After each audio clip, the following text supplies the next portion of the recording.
Michael Hartwell s'arrêta sur le seuil de sa chambre à 23h30, le costume encore impeccablement ajusté, comme une armure qu'il n'avait pas eu le courage d'ôter. La scène pourtant le frappa avec une violence familière. Sa fille Lily, 6 ans, dormait recroquevillée dans son lit, le visage enfin apaisé. À ses côtés, un bras entourait l'enfant avec une attention presque instinctive. Ce bras n'était pas celui de sa femme, c'était celui de Catherine, l'employée de maison. Une chaleur monta en lui, aussitôt remplacée par une colère sèche, mal dirigée. « Qu'est-ce qu'elle fait ici ?» lança-t-il, plus durement qu'il ne l'aurait voulu. Catherine se redressa d'un bond, la vigilance de quelqu'un habitué à répondre à toute heure. Elle s'excusa d'une voix rauque, expliqua qu'elle n'avait pas prévu de s'endormir. Lily avait fait un cauchemar, encore un, rien n'avait marché. Les histoires, le lait chaud, les exercices de respiration. L'enfant avait demandé ce lit-là parce qu'il sentait son père et que ça la rassurait. Michael serra la mâchoire. Il voulut dire qu'on aurait dû l'appeler. Catherine répondit calmement qu'il avait demandé à ne pas être dérangé, sauf urgence. Les mots suivants, dits sans accusation, tombèrent comme une vérité nue. Cela arrivait plusieurs fois par semaine, et il n'avait rien changé à son emploi du temps. La honte le brûla plus que la colère. Il répliqua froidement, rappela la hiérarchie. Catherine s'excusa, mais poursuivit, la voix basse, en parlant des 2 petites filles qui l'attendaient sans le voir, Lily, terrorisée par l'idée d'être abandonnée, Emma qui cherchait l'attention en se faisant remarquer à l'école. Michael voulut nier, mais chaque phrase trouvait sa cible. Lorsqu'il remarqua enfin les cernes, la fatigue, les marques sur les bras de Catherine, quelque chose se fissura. Elle portait à bout de bras ce qu'il fuyait. La pièce devint silencieuse, lourde d'un constat qu'il ne pouvait plus ignorer. Pendant qu'il construisait des empires, il laissait son rôle de père entre les mains d'une autre, et ce transfert avait un coût que personne ne lui avait jamais facturé à voix haute. Le couloir lui parut interminable. Michael marcha sans allumer les lumières, comme s'il craignait de réveiller non pas la maison, mais la culpabilité qu'il avait tenue à distance si longtemps. Il entra dans la chambre d'Emma avec une précaution presque cérémonieuse. Sa fille de 8 ans dormait sur le côté, les lèvres entr'ouvertes, une mèche sombre collée à la joue. Elle avait l'air plus petite que dans ses souvenirs récents, comme si l'absence l'avait rapetissée. Il s'approcha du bureau, ouvrit le tiroir en haut à gauche, à l'intérieur, une pile désordonnée de feuilles pliées, de dessins, de mots écrits avec application. Il s'assit sur le bord du lit et commença à lire, éclairé par la veilleuse en forme d'étoile. Chaque phrase semblait l'attendre depuis des semaines. Elle parlait de l'école, des planètes, d'une bonne note en maths, d'une fierté qu'elle espérait partager. Puis venaient les questions, plus lourdes. S'il était fier d'elle, s'ils avaient fait quelque chose de mal, pourquoi il ne dînait plus avec elle? À mesure qu'il avançait, sa respiration se brisa. Il comprit qu'il n'avait pas seulement raté des moments, mais laissé s'installer un doute corrosif dans le cœur de son enfant, celui de ne pas compter. Les larmes montèrent irrépressibles. Il resta là longtemps, le papier tremblant entre ses doigts, jusqu'à ce que le poids de son silence devienne insupportable. Quand il retourna dans sa chambre, Catherine se tenait toujours debout, prête à réparer ce qu'il avait encore l'impression d'avoir cassé. Il la remercia d'une voix étranglée, lui dit qu'il avait eu peur d'affronter la douleur de ses filles et qu'il s'était caché derrière le travail. Cette nuit-là, il refusa de déplacer Lily. Il la laissa dormir là où elle se sentait en sécurité et prit la chambre d'amis. Le geste était simple, presque insignifiant. Mais pour lui, il avait valeur de serment. Pour la première fois depuis longtemps, il ne cherchait pas à compenser par l'argent ou les promesses. Il choisissait d'être présent, même si cela signifiait rester éveillé avec le poids de ses erreurs.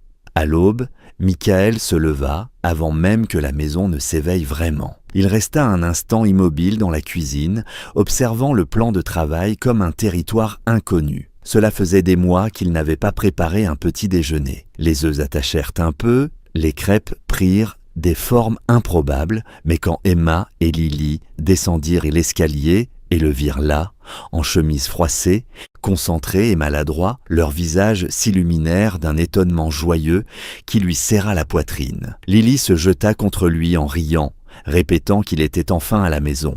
Emma, plus prudente, resta en retrait. Elle lui rappela doucement qu'il avait déjà promis. Michaël s'agenouilla à sa hauteur et, sans détour, reconnut sa faute. Il parla de la peur laissée par le départ de leur mère, de son refuge dans le travail, de son incapacité à gérer sa propre tristesse. Il lui dit qu'il avait lu chaque mot caché dans le tiroir et que ces mots avaient tout changé. Il demanda pardon sans condition. Les jours qui suivirent, il transforma cette promesse en acte concret.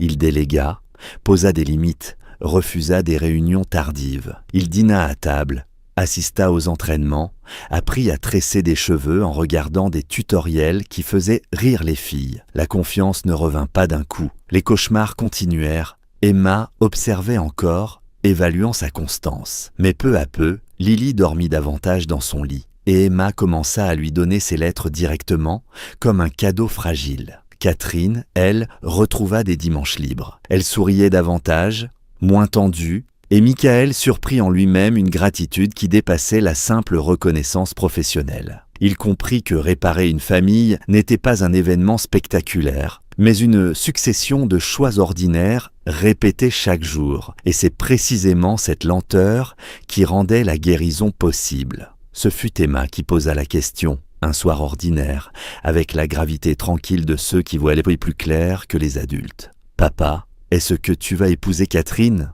Michaël manqua de s'étrangler avec son café. Il chercha une réponse rationnelle, une échappatoire, mais le regard de ses filles le retint. Emma expliqua simplement qu'il la regardait différemment, avec cette attention douce qu'elle avait vue dans ses livres d'histoire. Lily ajouta que Catherine restait même quand c'était difficile, qu'elle consolait, nettoyait, pleurait parfois, sans partir. Ces mots d'enfant frappèrent Michaël avec une précision désarmante. Il comprit que sa résistance n'était pas morale, mais née de la peur, celle de s'attacher à nouveau, de laisser ses filles aimer une figure maternelle pour risquer une autre perte. Le dimanche suivant, après avoir confié les enfants à une voisine, il se rendit chez Catherine. Son appartement était modeste, ordonné, rempli de livres.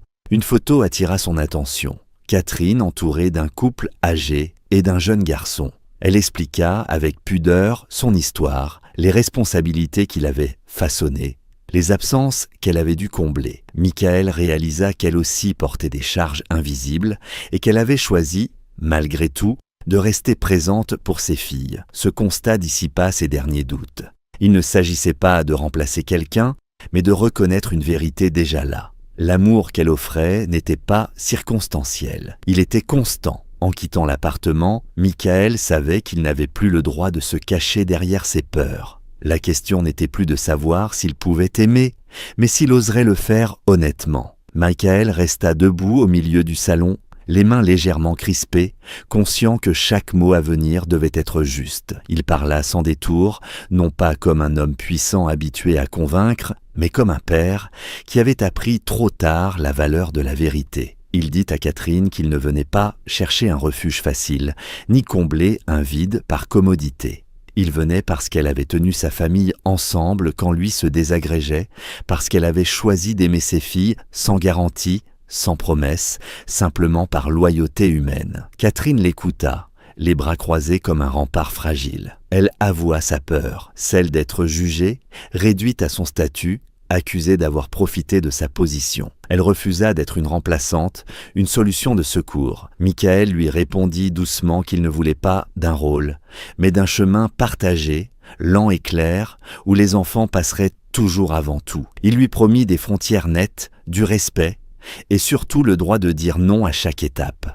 Le silence qui suivit fut long, dense, chargé de tout ce qu'ils avaient retenu. Puis Catherine parla de son amour pour Emma et Lily, de cette tendresse qui s'était imposée sans calcul, et enfin de ses sentiments pour lui, né de l'homme qu'il était devenu en choisissant d'être présent. Lorsqu'elle accepta d'essayer, ce ne fut pas une capitulation romantique, mais un accord lucide.